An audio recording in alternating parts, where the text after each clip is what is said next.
Title देख लिया होगा। इस वीडियो में बात करने वाला हूं ग्राम सभा में ग्राम का विकास करने के लिए ग्राम प्रधान को कितना पैसा मिलता है।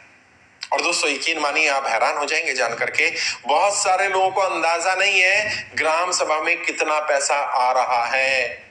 अलग अलग मदों की बात करें तो 6-7 अलग अलग मद हैं, अलग अलग अकाउंट हैं, अलग अलग खाते हैं जिन खातों में पैसा आता है और हर ग्राम सभा के लिए अमाउंट अलग अलग होता है। लेकिन ग्राम सभा हमारे त्रिस्तरीय पंचायती सिस्टम की सबसे निचली कड़ी होती है, तो यहीं पर इसी के विकास के लिए सारा काम सारा सिस्टम है, ताकि जो अंत्योदय जो अंतिम व्यक्ति है उसका विकास हो जाए, उसका डेवलपमेंट हो जाए। और मजे की बात, अफसोस की बात यह है कि इतने वर्ष में इन लोगों के लिए ही योजनाएं बन रही है, गरीबी खत्म नहीं हो रही है, गरीब खत्म हो रहे हैं। गरीबी बढ़ती जा रही है, गरीब बढ़ता जा रहा है, गरीबों की संख्या बढ़ती जा रही है, गरीबी समाप्त होने का नाम नहीं ले रही है। सरकारें आई, नेता आए, सरकारें बना ली, सरकार चला ली, पार्टी बन गई, लेकिन जो असली विषय था वो समाप्त नहीं हुआ। इनका विकास, गांव का विकास नहीं हुआ, गांव का डेवलपमेंट नहीं हुआ। और ये पैसे की कमी के कारण ऐसा नहीं है, मैं आपको बता रहा हूं, ऐसा नहीं है कि पैसे की कमी के कारण विकास नहीं हो रहा, ऐसा नहीं है। नियत ठीक नहीं है और भ्रष्टाचार, करप्शन बहुत ज्यादा है। इस हद तक करप्शन हो चुका है कि जो 1000 रुपया अगर गांव के विकास के लिए जा रहा है तो 100 रुपया भी गांव के विकास में नहीं लग रहा, 10% भी यूज नहीं हो रहा साहब। मोटे मोटे तौर पर अगर मैं अमाउंट पे बात करूं, वैसे तो हर ग्राम सभा के लिए अमाउंट अलग अलग होता है। वोटर एक आधार रखा जाता है कि अगर 1000 वोट है तो लगभग 1000 का मैं एग्जांपल देता हूं, 1200 वोट अगर है तो कितना पैसा किस मद में आएगा। अलग अलग मदों को तो मैं अभी इसमें डिस्कस नहीं करूंगा वीडियो में, क्योंकि वो काफी डिटेल हो जाएगा। वो किसी और वीडियो में बताएंगे कौन कौन से मद है, कौन कौन से अकाउंट है। मद मतलब अकाउंट, कैटेगरीज है, कौन कौन से खाते होते हैं, लगभग 7-8 खाते होते हैं। टोटल मिलाकर अगर मैं मर्ज कर दूं तो 1200 वोट की ग्राम सभा पर लगभग 40 से 60 लाख रुपया सालाना आता है ग्राम प्रधान के पास, ग्राम के विकास के लिए। और प्रधान और सचिव जो अधिकारी होता है, सचिव ग्राम सभा का, उसके भी साइन चलते हैं और उनके भी साइन चलते हैं, और ये ज्वाइंट अकाउंट होता है, उस अकाउंट से पैसा आता है लगभग 40 से लेकर के 60 लाख तक। अब मान लीजिए 5 वर्ष के लिए बात कर रहे हैं तो 40 मिनिमम पकड़ लेते हैं, 40 लाख, 40 लाख इंटू 5, 2 करोड़ रुपए आएगा अगर 1200 वोटर हैं तो। अगर मान लीजिए वोटरों की संख्या 1500 हो जाती है, 2000 हो जाती है, 2500 हो जाती है, तो मान के चलिए ये लगभग उसी प्रोपोर्शनल में बढ़ जाएगा। 1200 पर अगर 40 है तो 2400 पर 80 लाख हो जाएगा। तो अगर कई ग्राम सभाएं तो हमारे देश में ऐसी हैं जहां 5-5, 7-7, 10,000 वोट है। अब सोचिए वहां पर कितना पैसा आ रहा है। अगर 5000 को एक आइडियल ग्राम सभा मान लिया जाए तो 5000 वाली पर लगभग 1.5 से 2 करोड़ रुपए सालाना आ रहा है। 1.5 से 2 करोड़ रुपए का मतलब हो गया 5 वर्ष में लगभग 7.5 से 10 करोड़ रुपए। और यदि उस पैसे का सही उपयोग हो जाए तो मैं लिख करके दे सकता हूं 10 वर्ष के अंदर 2 योजना में हर गांव आदर्श गांव बन सकता है। और इसमें मैं गांव के बाहर की बात नहीं कर रहा हूं। गांव में जो ग्राम सड़क योजना है प्रधानमंत्री की, वो अलग है, जो गांव तक सड़क पहुंचाएगी। जो गांव के अंदर की सड़कें, खरंजे हैं, ये है, नालियां हैं, उसके लिए पैसे की बात कर रहा हूं। जो गांव के अंदर का स्कूल है, जो गांव के स्कूल की सुविधाएं हैं, वहां पर सफाई की व्यवस्था है, पानी की निकासी की सुविधा है, इस सारी सुविधा गांव के अंदर की सुविधाओं के लिए बात कर रहा हूं मैं। गांव में जो आवास विकास योजना होती है जिसमें घर मिलते हैं, प्रधानमंत्री आवास विकास योजना चलती है, प्रधानमंत्री की तरफ से वो घर पैसा आता है। और भले ही डायरेक्ट ट्रांसफर सिस्टम कर दिया सरकार ने, वो पैसा डायरेक्ट जो लाभार्थी है उसके अकाउंट में आ जाएगा, उसमें भी गड़बड़ है।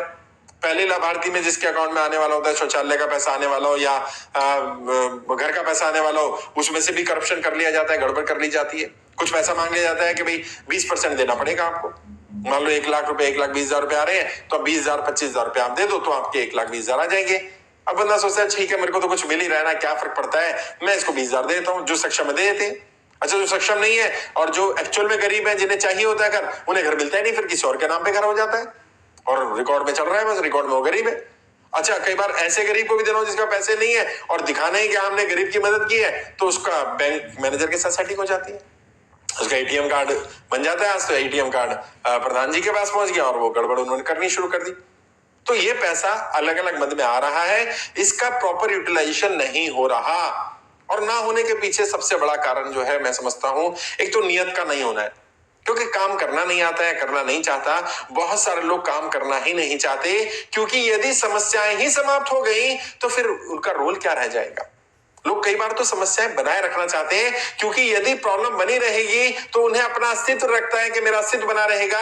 यदि प्रॉब्लम ही समाप्त हो गई तो मेरा अस्तित्व क्या रहेगा, मैं चुनाव कैसे लड़ूंगा, क्यों लड़ूंगा, उद्देश्य क्या रहेगा चुनाव लड़ने का, अपने अस्तित्व को बचाने के लिए।